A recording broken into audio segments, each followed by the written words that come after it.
श्री ज्योतिबा डोंगराचे प्राचीन आध्यात्मिक आणि नैसर्गिक वैभव पुन्हा प्राप्त करून देण्यासाठी श्री ज्योतिर्लिंग क्षेत्र बहुआयामी उत्कर्ष प्राधिकरणाच्या वतीने दख्खन केदारण्य या महत्त्वाकांक्षी उपक्रमाचा शुभारंभ करण्यात आला।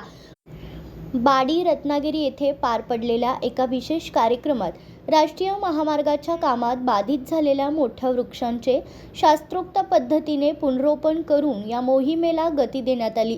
या उपक्रमाअंतर्गत तब्बल 2000 मोठ्या वृक्षांना नवजीवन दिले जाणार असून ज्योतिबाचा डोंगर पुन्हा एकदा घनदाट देवराईने नटणार आहे। या मोहिमेचा शुभारंभ आमदार डॉक्टर विनय कोरे यांच्या हस्ते करण्यात आला। याचबरोबर विशेष म्हणजे महामार्गाच्या कामात अडथळा ठरणारी 20 वर्ष ते 100 वर्षांपूर्वीची मोठी झाडे तोडून नष्ट करण्याऐवजी ती मुळासकट काढून या ठिकाणी पुनरोपित केली जात आहेत।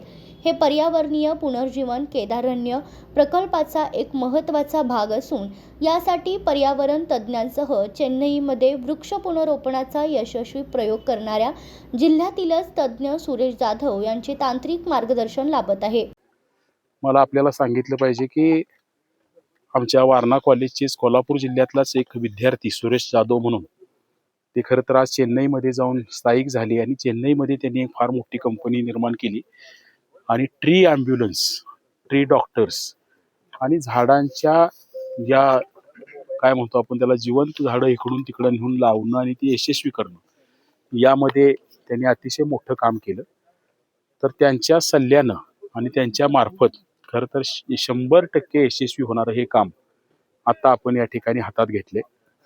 तुम्हाला ही जी तैलचित्र या ठिकाणी लावलेली आहेत यामध्ये हा जुन्या पायवाटा कोल्हापूरवरनं जी ज्योतिबाला येणारी ही पायवाटा आहे, ज्या पायवाटेवर आपण आता उभा राहिलोय, जी कुशिऱ्यापासून ज्योतिबापर्यंत जाणार आहे। याची पहिली प्रशासकीय मान्यता आता 22 कोटी रुपयांची झाली। आता ह्या एकीकडं पायवाटेचं काम पण आपण चालू करतोय, दुसरीकडं त्या पायवाटेने येणाऱ्या लोकांना मोठी सावली पहिल्या दिवसापासून तयार करण्यासाठी ही मोठी झाडं या ठिकाणी ट्रान्सफर करायचं काम पण चालू करतोय। त्यातल्या काही झाडांचं प्रत्यक्ष प्रात्यक्षिक आज तुम्हाला या ठिकाणी बघायला मिळते। आता जे पिंपळाचं झाड आपण प्रत्यक्ष या ठिकाणी आणलेलं आहे, मला वाटतं एवढं मोठं झाड आणणं आणि लावणं हे कदाचित देशातली पहिली घटना ह्या ठिकाणी। आणि आपण पूर्वीचे तुम्ही कोल्हापुरात बघितलं असेल की कोल्हापूरच्या प्रकल्पाच्या वेळेला शेंडा पार्कामध्ये काही झाडं ट्रान्सफर करायचा विषय आला होता, पण ते फक्त बुंदे नेऊन लावले आणि ते बुंदे तसेच राहिले।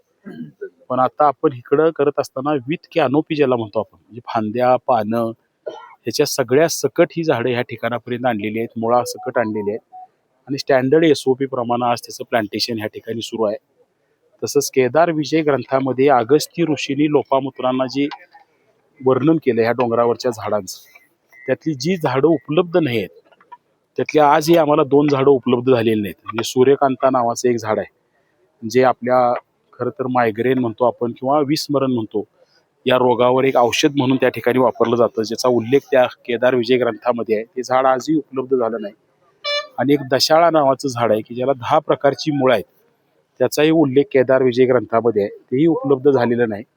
नाहीतर जवळजवळ राहिलेली सगळी झाडं जी आपल्याकडे मिळत नाहीत ती झाडं आज आम्ही पुण्यातल्या एक सह्याद्री म्हणून सह्याद्री घाटातल्या दुर्मिळ झाडांचं रक्षण करणारी एक नर्सरी आहे, तिथून एक 500 झाडं उपलब्ध केलेली आहेत, ती सुद्धा आज आपण या ठिकाणी आणलेली आहेत। आता ती नर्सरीमध्ये अजून मोठी करणं आणि पावसाळ्यात ती झाडं पुन्हा या डोंगरावर लावणं असा परत त्याचा एक सुरुवात त्या कामाची सुद्धा आपण आज या ठिकाणी करतोय। आणि मला आनंद होतोय की ही एक ज्योतिबाची पूर्वीच्या काळात जी देवराई जशी होती, मंदिराच्या विकासाबरोबर मंदिराच्या दुरुस्तीचं आणि मंदिर परिसराचं सुद्धा मला वाटते 43-44 कोटीचं टेंडर आपलं आता फायनल झालं। हे टेंडर निघालं, टेंडर ओपनही झालं। आता ही 22 कोटीचं काम त्या ठिकाणी ओपन झाले। 260 कोटीचा जो पहिला आराखडा आहे त्याचीही कामं आता सुरू झालेली आहेत। पण एकीकडे शाश्वत विकासाबरोबर जे पूर्वीचं नैसर्गिक आध्यात्मिक सानिध्याचं जे वैभव आहे ते सुद्धा एकत्रित विकसित करायचं असा हा वेगळा पायंडा किंवा वेगळा प्रकल्प आपल्या ह्या दक्षिण काठी किंवा दक्षिण केदार या आपल्या देवस्थानाच्या माध्यमातून आपल्याला करायला मिळतो, याचा आनंद आहे। या उपक्रमामुळे ज्योतिबा डोंगर परिसराचे नैसर्गिक सौंदर्य आणि पावित्र्य अधिक वृद्धिंगत होणार आहे।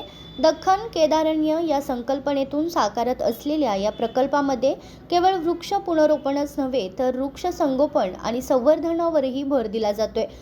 5 जून 2025 रोजी मुख्यमंत्री देवेंद्र फडणवीस आणि केंद्रीय मंत्री नितीन गडकरी यांच्या ऑनलाईन उपस्थितीत याच्या पहिल्या टप्प्याची सुरुवात झाली.